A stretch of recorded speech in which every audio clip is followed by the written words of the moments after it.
नमस्कार दोस्तों, स्वागत है आपका हमारे YouTube चैनल पवन एजुकेशन लाइफ में। आज हम लोग विज्ञान की कुछ प्रमुख शाखाएं और उनके विषयों के बारे में अध्ययन करेंगे। तो आइए शुरू करते हैं। माइकोलॉजी, इसके अंतर्गत किसका अध्ययन किया जाता है? कवक का अध्ययन किया जाता है। फाइकोलॉजी, फाइकोलॉजी के अंतर्गत शैवाल का अध्ययन किया जाता है।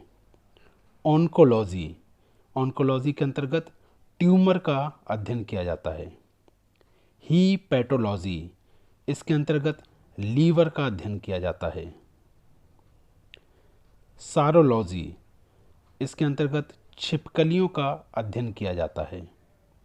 एंटोमोलॉजी, एंटोमोलॉजी के अंतर्गत कीट पतंगों का अध्ययन किया जाता है।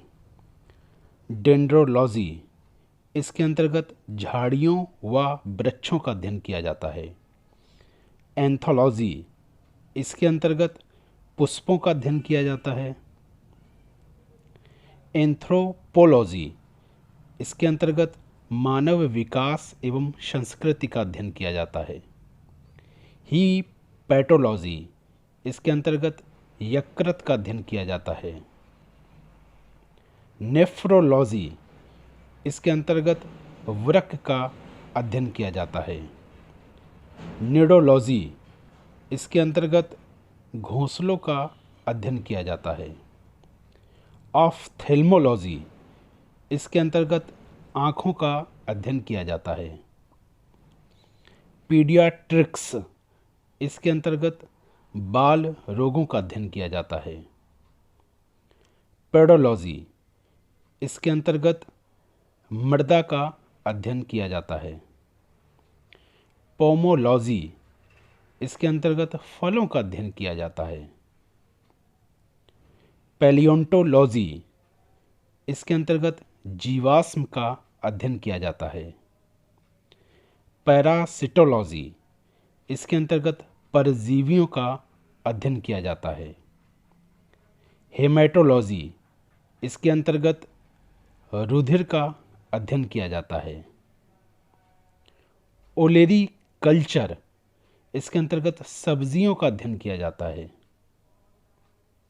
साइटोलॉजी, इसके अंतर्गत जीव कोशिका का अध्ययन किया जाता है।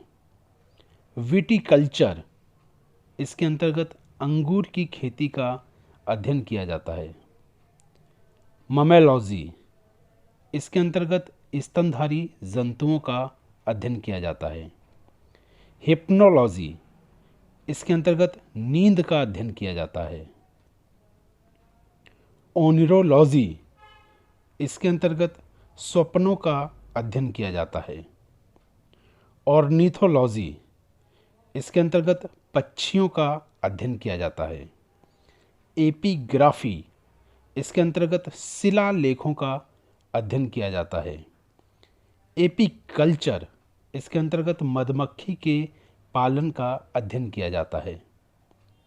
आर्कियोलॉजी, इसके अंतर्गत पुरातत्व संबंधी विज्ञान का अध्ययन किया जाता है। कॉस्मोलॉजी, इसके अंतर्गत इस ब्रह्मांड का अध्ययन किया जाता है। एस्ट्रोनॉमी, इसके अंतर्गत खगोलीय पिंड का अध्ययन किया जाता है। न्यूमिस्मैटिक्स, इसके अंतर्गत पुराने सिक्कों का अध्ययन किया जाता है। टॉक्सिकोलॉजी, इसके अंतर्गत विषों का अध्ययन किया जाता है।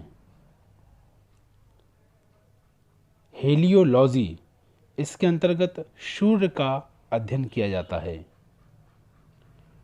न्यूमेरोलॉजी, इसके अंतर्गत अंकों का अध्ययन किया जाता है।